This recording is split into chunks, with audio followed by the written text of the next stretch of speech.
Hello, my name is Perla Flores, and today I will be talking about my topic, which is ICE and the Border Patrol discrimination against Hispanic immigrants. This is for the research budget paper presentation for government. First, I would like to begin with a quote I found from the New York Times, said by Lauren McCall, which is the United States, then a country whose founding mythologies are rooted in freedom and protection from tyranny, invented immigration detention.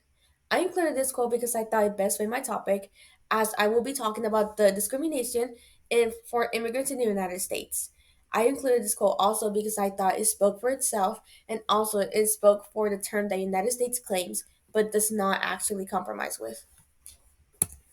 Here I have included a table of contents for my slideshow.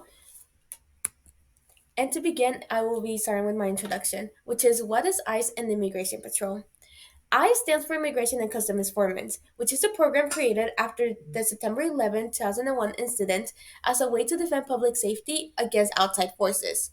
The main job of ICE is to, and I quote, protect America from the cross border crime and illegal immigration. Another type of program I will be discussing today is the CBP, which stands for the Customs and Border Patrol. This system is the one that oversees the detention and screening of immigrants when they're arriving to the United States.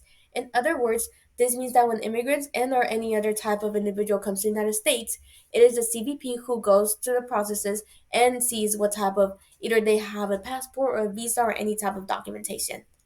ICE and the CBP are the main government programs that are involved with the immigration and any type of cross-border process that is required. I will now be talking about the political nature of this event. The political importance involves the passage of the Illegal Immigration Reform and Immigration Responsibility Act that was passed in 1996. This act mainly involved the type of information or any type of processes that comes with immigrants whenever they come to the United States. In other words, it kind of meant that any individual that comes to the United States needs either a type of passport or a reasoning to be in the country. And that's what it involved in, and that's why it was passed. Another thing is that immigration policies and enforcements, they involve the communities. That means that immigrants are coming to the United States and they are becoming part of the community and forming numbers here in the United States, which makes it part of a political type of organization because since they are here, they are impacting politics and government as well. Immigration also deals with the policies and procedures done with politics, which is something what I was talking about previously. Immigration really affects overall just the politics here since numbers come in numbers. And if someone who is an immigrant comes, they are taking role in the United States and they are being involved with the community and or anything that is involving the type of movements in the United States or anything. Now I will be talking about the importance of the mistreatment to immigrants. Sorry. Firstly, I would like to state that immigrants are forced into facilities to conduct processes that take months and even years. The conditions of these facilities are important because it is where immigrants will be staying. It will be their place of living for a given amount, and it is a living, stable accommodation that needs to be given. It is a human right for individuals to have a place to stay that is being offered by the government. Another thing that I would like to say, which marks the importance, is that in 2020, 21 individuals died under the ICE custody. This is the highest annual toll since 2005. Sorry. This marks an important because if ICE is a governmental funded and a government funded and given program, there should be enough either money or enough funds that will secure it to be a stable place for people. Mistreatment of immigrants involves the lack of health condition. This can be either doctors available or any type of medicine. Physical and mental mistreatment, which have been reported and have been said to be abused at ICE programs. There's been a lot of cases where either families are getting physically physically like beaten or they have gotten mental health problems that have not been diagnosed or treated. The lack of living accommodations, which means that either they don't have enough beds or they don't have enough resources to make that place a living. And considering what I mentioned, the program takes months and or years that individuals stay in. And lastly, the unfair treatment and lack of human rights. This is included in the PowerPoint. However, it has been said that many immigrants who are put in these ICE programs lose human rights and become part of the program with no given right or given responsibilities or any given reason to stay in, which shows that if you are placed in these ICE programs, you are meant to be mistreated and you will be, in any other way, facing something negatively. I will now be providing some background of the political processes involved in the immigration system. My main topic in this slide is what happens to immigrants when they arrive to the United States. I'll break it down by two major steps. Firstly, immigrants are transferred to either the Immigration and Customs Enforcement, being ICE, or they go to another program called the ORR, that is the Office of Refugee Resettlement. This occurs this occurs during the CBP cursory and is mandatory to occur less than 72 hours after immigrants have been detained. This is the major role in this system, since immigrants, whenever they are detained, they should be placed 72 hours or less because, again, that is a human right they should be given. Immigrants should not be having to wait longer than 72 hours to know what will happen to them and where they would sleep. For ICE, for you to be housed in ICE under ICE, it is mainly adults and family units. However, children or unaccompanied minors are housed under the custody of the Office of Refugee Resettlement. During the U.S. custody, the individual agencies are responsible for standards and the oversight that immigrants are detained in. In other words, whenever immigrants are detained, they are put into a program. In that program, the program is responsible for the health and the supervision of these immigrants. They are going to be staying there for a given amount of time, and during that amount of time, the program itself should be the one giving them what they need. The last step, which is said to be the last step, however, it is very lengthy. During this process, immigrants are processed by the federal agencies they are subject to and begin the process of immigration proceedings. By this, I mean that the last step is really for immigrants to stay until their jury or their situation becomes involved and they are told whether they are good to stay, either there's anything they have to do, or unfortunately if they will be deported. Now, I would like to include some examples of foreign countries and how they deal with their immigration status. I want to focus on Canada and Australia, since they are very different from the United States. Both countries have allowed immigrants to stay permanently in their country because they rely heavily on immigration to increase their employment ability. This means that Australia and Canada are very open to having immigrants in their country since they increase their rates of employment and therefore they have jobs to give and they have people to give jobs to. They use a bit merit-based system to determine qualification for employment, which means that if an immigrant comes to Canada slash Australia, they do need to have some requirements, whether it's a need of if whether it's education or if it's a stable economic stability or things like that. They do have a merit system that helps them in a way keep track of who they are receiving and if they are needed in their systems that they have. That's very different from the United States, where in the United States, every immigrant that goes to here, they are either faced with deportation or they're given a good reason to stay.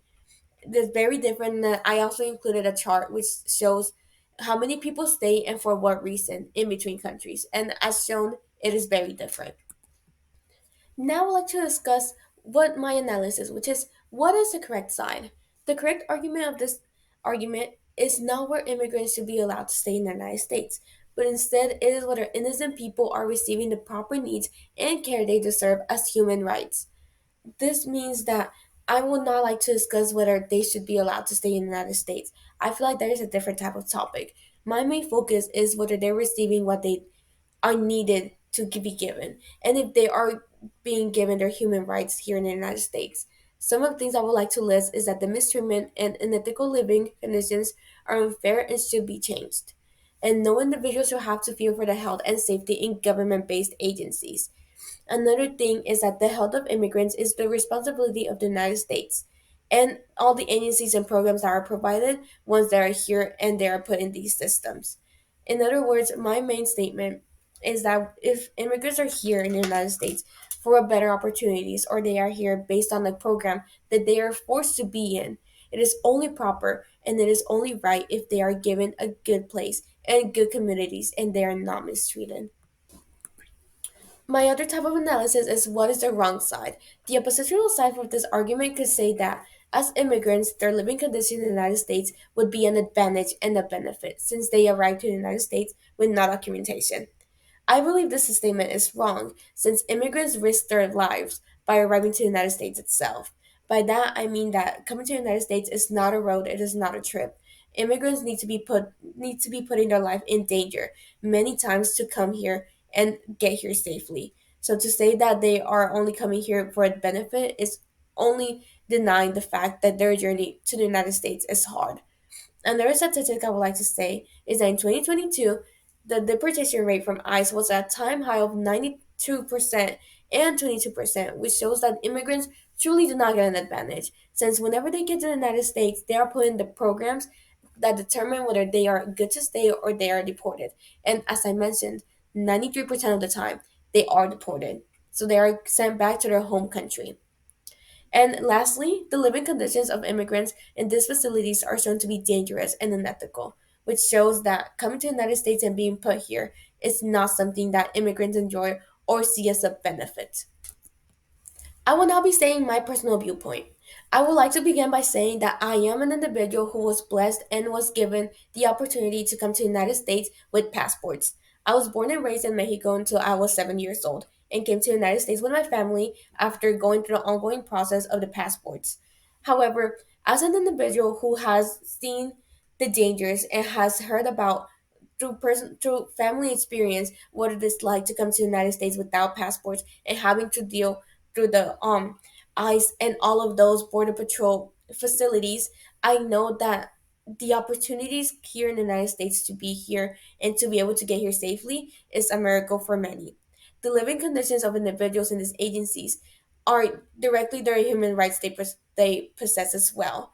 I would like to say as well that as an individual who has heard many stories, personal stories from my family members and our friends, I know that coming to the United States is something that can be scary to many, and at times, many individuals have to wake up with the fear that they might be deported. And for that reason, I know that the facilities and hearing the stories of how bad it is to be put in a deportation program is something that terrifies individuals. Another point I would like to say is that no individual who is in the search of better opportunities should be placed in a location where there are worse conditions and they're having to face danger day by day. Lastly, I would like to say that ICE and ORR should be a program of accommodation, not a jail. All the news and all the documentation that has proven that there's mistreatment going on in these facilities only proves that this should not be happening in somewhere that is a government funded program. I personally believe that as someone who had immigrant family, they should have a place and they should be able to wake up every day knowing that if they get put into a program given by the government, they will at least be able to sleep safely. I will now be discussing how this can be fixed. As a immigration policy, and I know that there are many processes that need to occur for anything involving immigration, I would like to say that my options are something I thought of individually. Firstly, the implementation of new systems to handle immigration procedures or to continue building more effective processes for immigrants who enter the United States. By this, I mean that this problem can be fixed if the process of determining whether someone's getting deported or someone's being allowed to stay should be a way faster. Individuals should not be having to wait years to know if they're being brought back to their home country or they will be given the opportunity to stay in the country they try to get in. This should not take years and it should not take months for someone to be in an unliving situation in those programs that they have. Another way is, of course, to improve the programs of ICE and ORR to become more appropriate for the migrant stay. It should be an easy fix. I'm sorry. It would be an easy fix if there was no mistreatment and if everything in the ICE programs worked well. However, that is not the case, and for that reason, there should be change. The last part is, of course, improving the passport process and visa qualifications for individuals. This will not only solve this problem, but it could really help resolve a lot of the problems we have with immigration in the United States. Lastly, I want to say my conclusion. The mistreatment of ICE and Border Patrol with Hispanic immigrants is a violation of individual human rights. The lack of health and medical attention, the mistreatment of violations of property, the mental and physical abuse, and the lack of basic living communities show the mistreatment and unfairness that immigrants have to live day by day in these programs. In the United States, our ideas of the land of the free show pure irony, as the mistreatment of individuals in search of their freedom and opportunities continues to this day. For the betterment of the nation and the rightful rights of the countless immigrants who enter the United States, the changes in the ICE and Border Patrol programs need to change. Here I have also included some of the references I had throughout this presentation. Thank you.